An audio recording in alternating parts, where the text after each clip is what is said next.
Where do we begin when we start or want to start conceptualizing or thinking about research? Just like in writing, no one can write without first having read. The principle also applies in research. No read, no write. So when you actually want to write on something, the very first thing is to check what has been written about the topic. Essentially, literature review precedes the application of the different protocols employed in research.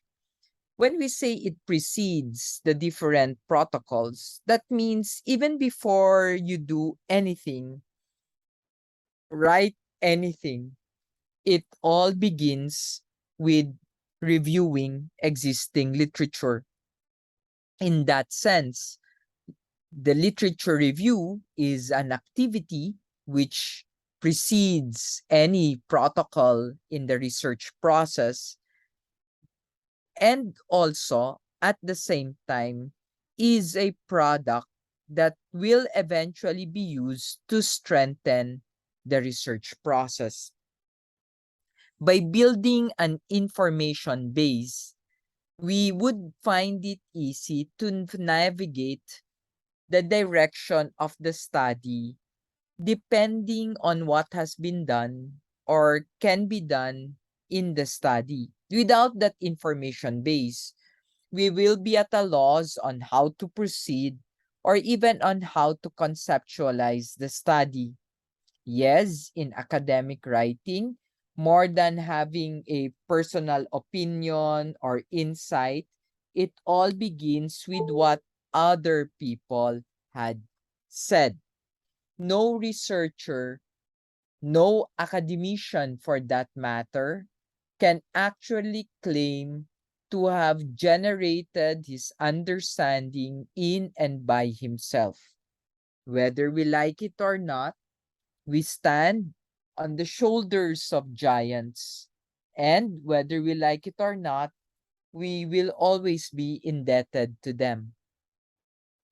So if we don't, in that case, therefore, if we don't have any topic, concept, problem in mind, reviewing literature and of the literature of the different studies that has been done in the field can actually allow us to identify gaps, areas that we can work on, and certain interests.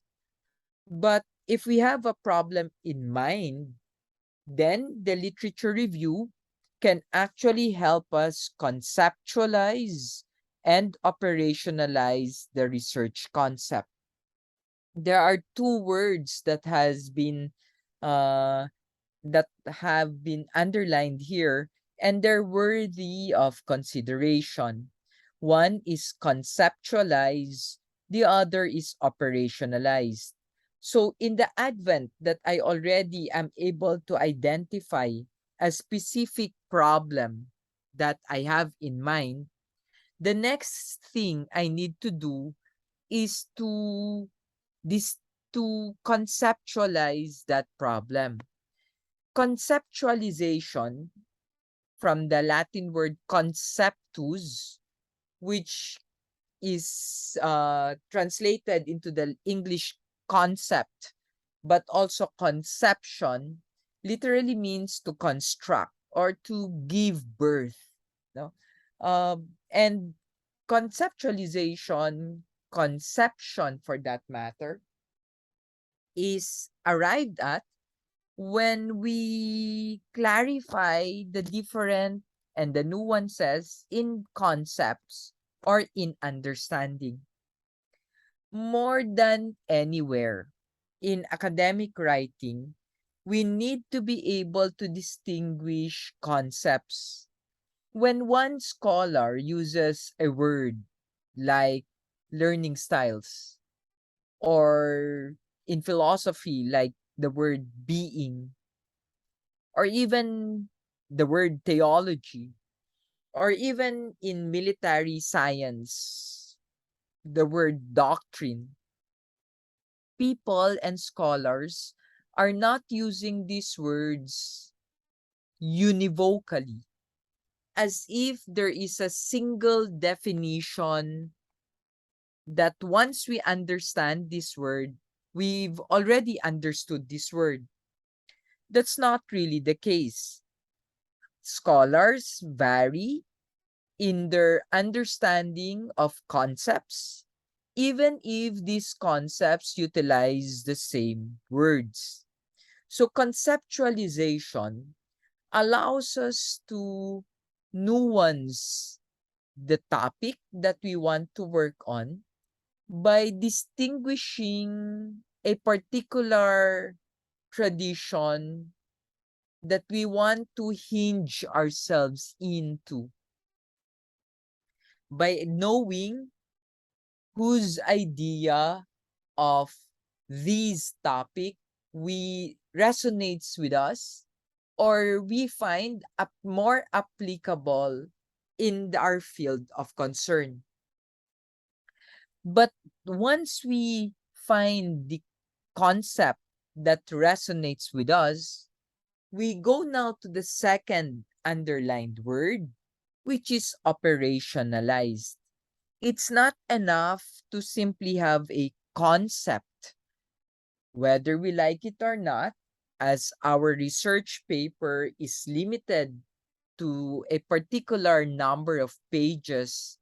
We need to be able to operationalize the concept that we adopt.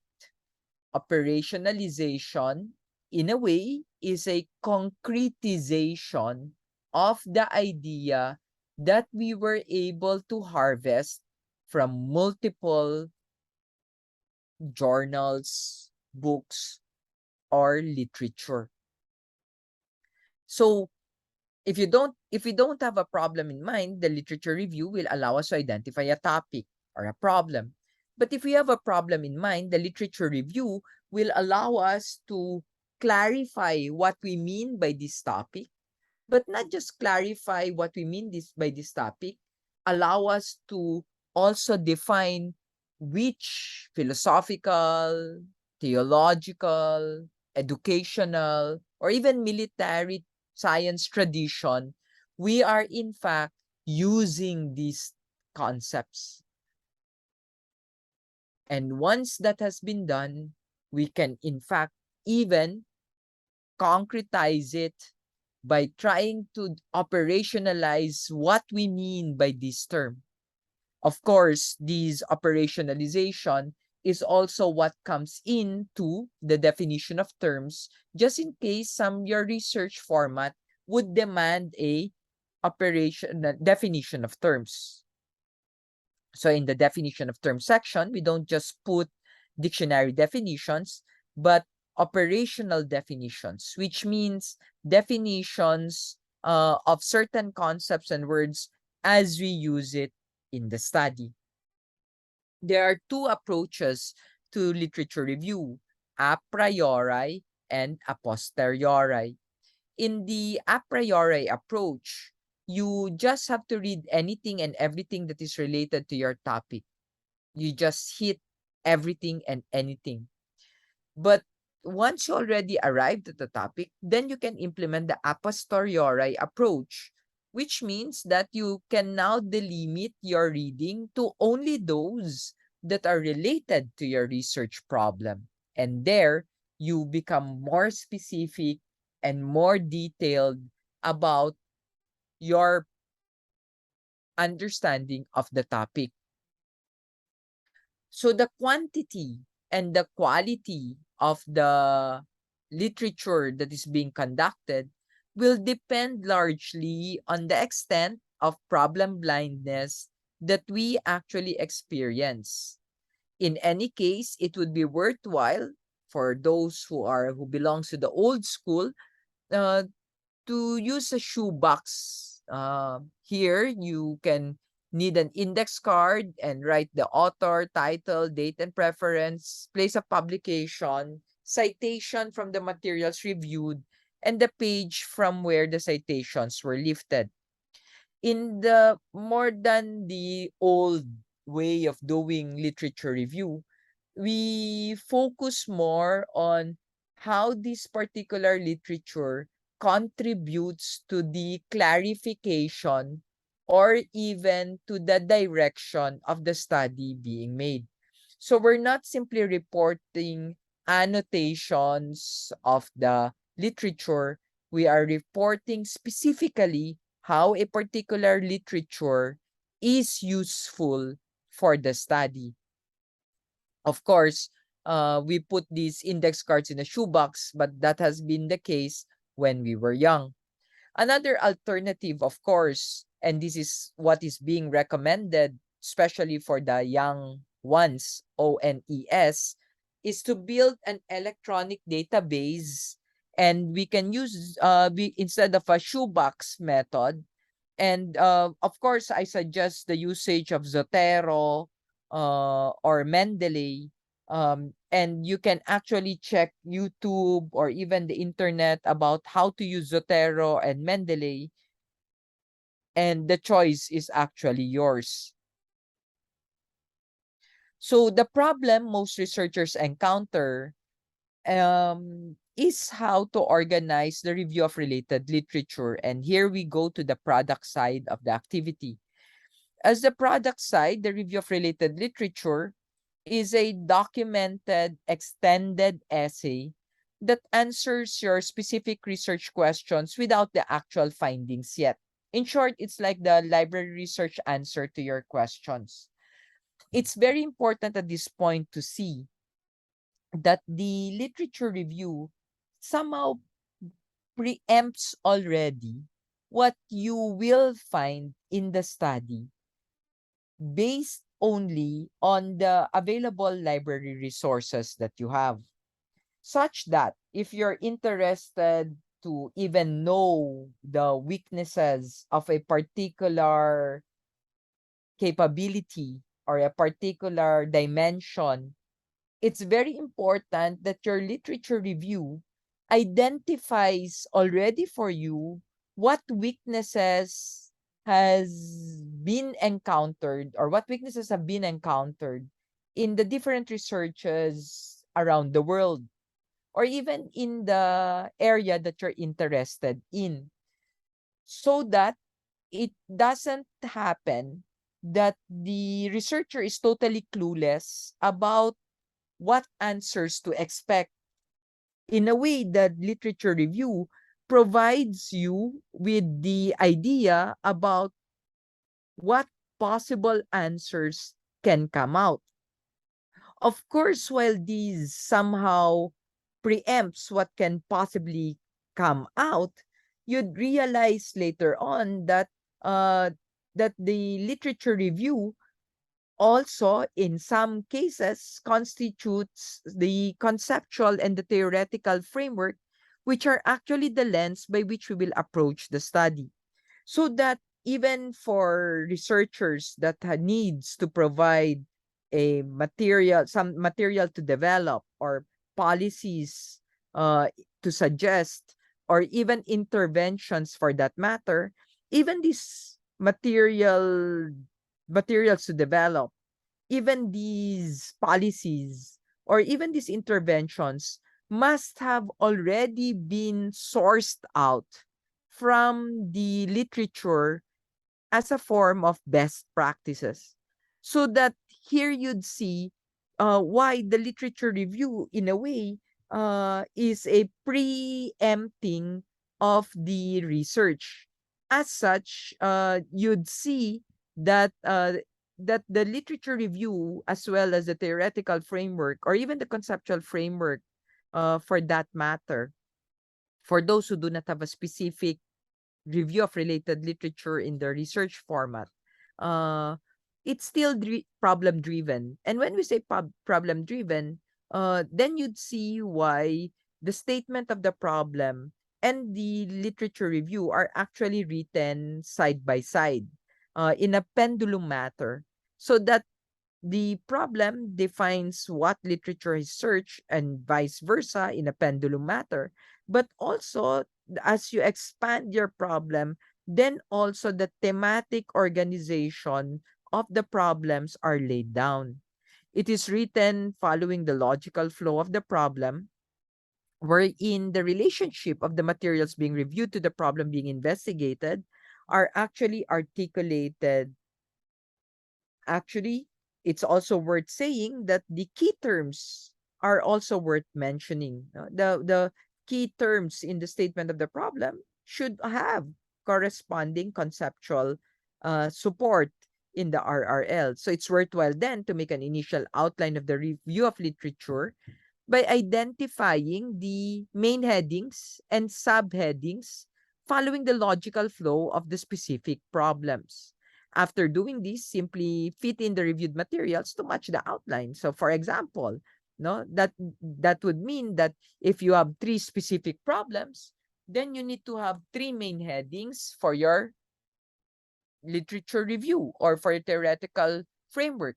If your problem demands certain variables like dimensions, stereotypes, typographies, etc., this will need to be reflected also as subheadings in the RRL, which is my way of telling you that the RRL should also mirror the statement of the problem, such that if you have a statement of the problem that looks like these, what are the leadership styles of hospital administrators in the Cordillera Administrative Region? Or do the leadership styles of hospital administrators vary according to age and blah, blah, blah? Then you'd realize that these are actually following, this should also constitute the outline of your theoretical framework and or your RRL. And more importantly, in fact, is the pendulum movement. No, sometimes the RRL begins at this point of theory, and then the fact that you adopt a particular leadership style, that's why you are able to identify a leadership style. But also because of this one, you also do a pendulum. So that in this case, for example, where you're interested with factors affecting, no, for and it's too early to say, but this is part of a causal comparative framework. Age, for example, you might have read that age is a variable, so you include age there. But then you realize you also want to include training, but you need to look for a support, RL support there, such that there is supposedly a one-to-one correlation with all the variables that is being used in the study.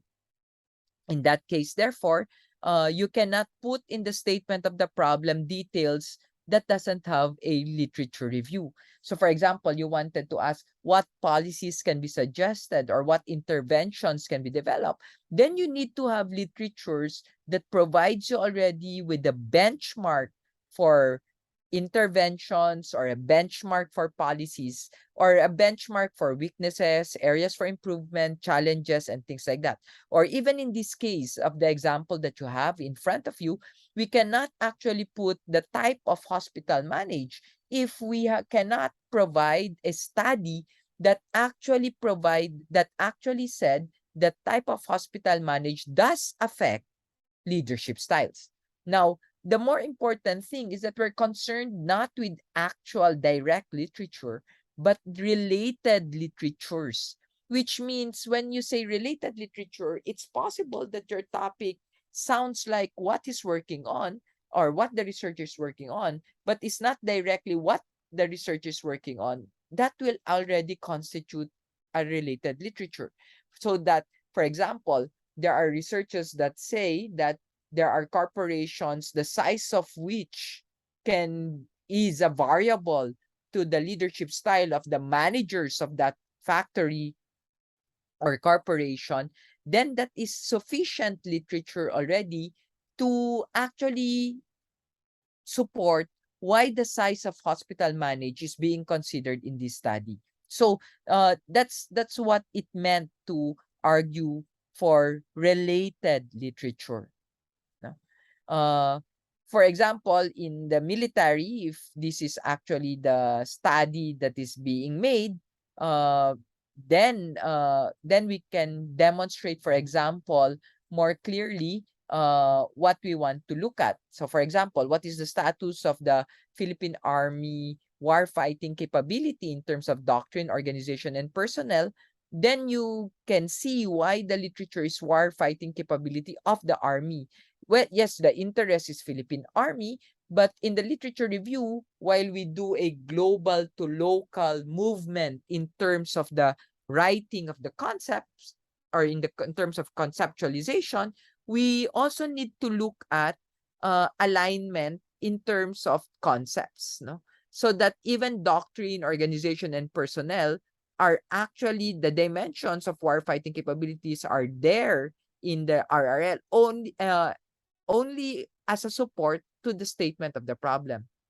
But note, even when you look at what are the strengths and weaknesses, these just double the dimensions of the warfighting capability, such that under the strengths of the warfighting capability, you can look at doctrine, organization, and personnel again. And following normal good outlining, there has to be at least two strengths to consider. And the same is true for weaknesses. Again, weaknesses, and then doctrine, organization, and personnel again.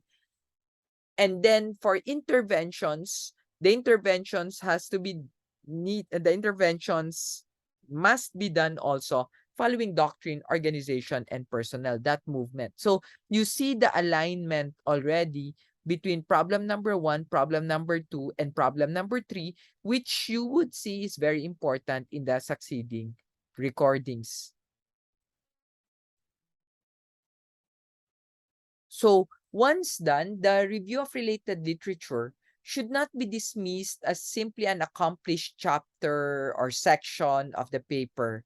But whether you like it or not, even when the results comes out already, it must be the RRL must be regarded as a body of corroborative and counter corroborative evidence that can support, validate, clarify, and also give meaning to the conceptual, substantive, and operational dimensions of the research, which we've spoken about in the earlier recordings. More significantly, of course, the RRL provides supporting threads that are interwoven with the analyzed data that will eventually strengthen the texture of the research. It's okay that the research findings runs contrary to what has been discovered, or is different from what has been discovered, and that too will have to be understood in relation to the dimensions and movements of the research. So in reality, the RRL is present in most of the movements of the research process. Uh, the RRL is there in the constitution of the problem. The literature is there in the formulation of the hypothesis, which is an intelligent guess. The RRL is there in the conceptualization of the design of the research, as it has to be benchmarked with existing researches, what they did, how they did. Um, the literature review will also be present as a consequence of quantification in the advent that we identify the measure, uh, as well as the qualification. Uh,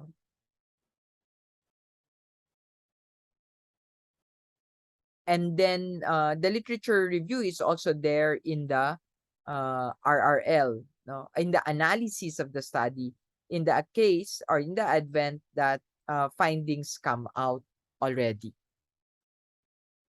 So we'll stop it for here, but this is the next topic, problem identification and conceptualization. You're already familiar with most of them, but we'll stop it for now. And thank you very much for listening. I hope you'd subscribe and pay attention to the discussion where we have started. Thank you and have a good day.